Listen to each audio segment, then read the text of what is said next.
Liver സിറോസിസും ജീവിതശൈലി രോഗങ്ങളും എന്ന വിഷയത്തിലാണ് ഇന്നത്തെ ഫാമിലി ഡോക്ടർ വരുന്നത്. കൊച്ചി VPS ലക്ഷർ ഹോസ്പിറ്റലിലെ ഹെപ്പറ്റോളജിസ്റ്റ് ഡോക്ടർ വിഷ്ണു ഗിരീഷാണ് ഇന്ന് നമ്മുടെ ഫാമിലി ഡോക്ടർ. അദ്ദേഹം സംസാരിക്കുന്നു.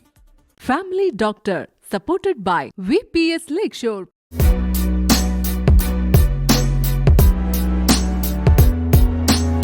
ലിവർ സിറോസിസ് എന്ന് പറയുമ്പോൾ നമ്മുടെ മനസ്സിൽ ആദ്യം എത്തുന്നത് മദ്യപാനമാണ്. അപ്പോൾ നമ്മൾ കേട്ടിരിക്കുന്ന ഒക്കെ മദ്യപാനം കൊണ്ടാണ്. ശരിയാണ്, മദ്യപാനം കൊണ്ട് ലിവർ സിറോസിസ് ഉണ്ടാവും.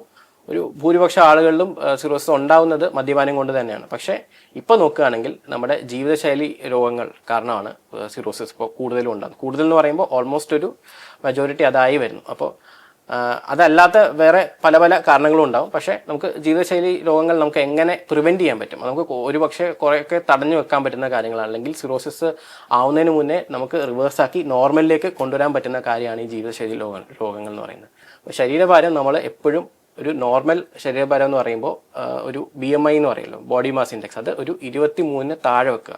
അപ്പോൾ അതിന് ഈസി ആയിട്ടുള്ളൊരു മെത്തേഡ് എന്ന് പറയുന്നത് നിങ്ങളുടെ ശരീരഭാരത്തിൻ്റെ സെൻറ്റിമീറ്ററിലുള്ള ഹൈറ്റ് അതിൻ്റെ അകത്ത് 100 കുറയ്ക്കുക. അതിൻ്റെ അകത്ത് 1-2 കിലോ കുറച്ചിരിക്കുക.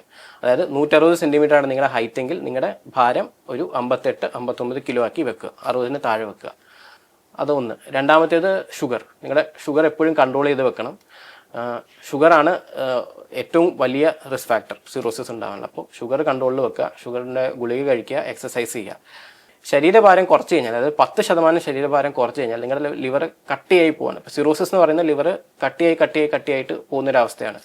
അപ്പോൾ അത് പല സ്റ്റേജുകളിലൂടെയാണ് കടന്നു പോകുന്നത്. അപ്പോൾ സാധാരണ ഒരു ഫാറ്റി ലിവറുള്ള ഒരാൾ ആദ്യം ഫൈബ്രോസിസ് എന്ന് പറഞ്ഞ സ്റ്റേജിലേക്ക് പോകുന്നു, പിന്നീട് അത് അഡ്വാൻസ്ഡ് ഫൈബ്രോസിസ് ആവുന്നു, പിന്നീടാണ് സിറോസ് ആയിട്ട് മാറുന്നത്.